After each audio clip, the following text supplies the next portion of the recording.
वो लड़की मेरे ड्राइंग रूम में कौन थी अभी ये सवाल करती है। मैं क्या आप कौन है? वो अचानक से मेरी आंखों के सामने से उछल गई।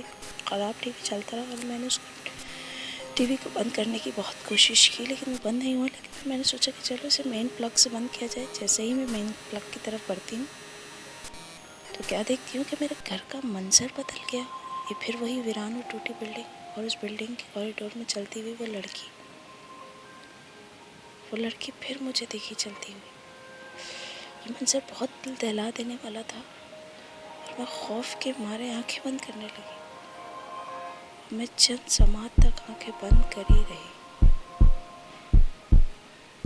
जब मैंने अपनी आंखें खोली तो मैं अपने कमरे में मौजूद थी और ये एहसास बहुत खुश कर देने वाला था। मैंने सोचा शायद मैं थक गई हूँ, चलो फ्रेश हो जाती। और फ्रेश होने के लिए जब मैं वॉशरूम की तरफ जाती तो फिर वही टूटी बिल्डिंग का वॉशरूम।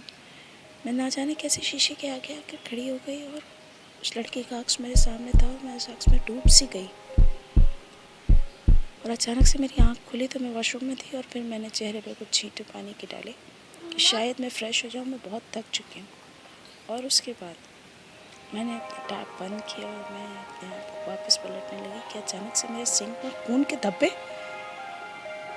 ये सारा मंजर मेरे लिए बहुत हौलनाक था, बहुत ही हौलनाक। और मैं चीखती चिल्लाती हुई कि बचाओ मुझे, क्या है ये, अपने कमरे में मौजूद। जब मैं अपने कमरे में वापस लौटी तो मेरे कमरे की दरो दीवार खून खून हो रही थी। इतना खून। क्या है ये, मुझे बचाओ प्लीज़, हेल्प मी। कोई तो मुझे बचाओ, कोई तो मुझे इन सब चीज़ों से बचाओ। और वो खून मेरे दरो दीवार में से टपक रहा था और मैं चिल्ला रही थी बुरी तरीके से और मेरी आवाज़ सिसकियों में बदल गई। प्लीज़ प्लीज़, कौन हो तुम, आखिर क्या चाहती हो मुझसे? क्या है ये सब? क्या मैं पागल हो रही हूँ? क्या है ये सब? प्लीज़ प्लीज़, कौन हो तुम? क्या चाहती हो मुझसे, प्लीज़? और इन्हीं सिसकियों में सारी रात सुबह हो गई। और जैसे ही सुबह हुई तो मैंने एक फ़ैसला किया कि मुझे इन सब चीज़ों के बारे में किसी से बात करनी चाहिए। और ये सोचते ही मुझे मेरे दोस्त का ख्याल आया और मैं उसके घर पहुँची गई। हाय, कैसी हो? ठीक हूँ मैं।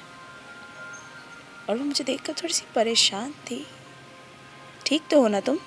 हाँ हाँ। तो फिर यहाँ कैसे? ऑफिस नहीं गई आज तुम?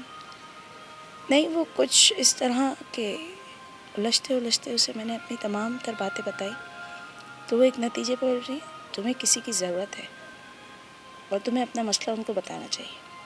उसने मुझे एक एड्रेस दिया और मैं रात की तारीकी के उस जंगल से गुज़रती हुई, अजीब दिल दहलाने वाला हौलनाक जंगल, सिर्फ कांटों भरा खार था, उस जंगल से गुज़रती हुई अपनी मंजिल की ओर पहुंची। और वहाँ पहुंची तो वहाँ का कुछ अजीब मंजर था।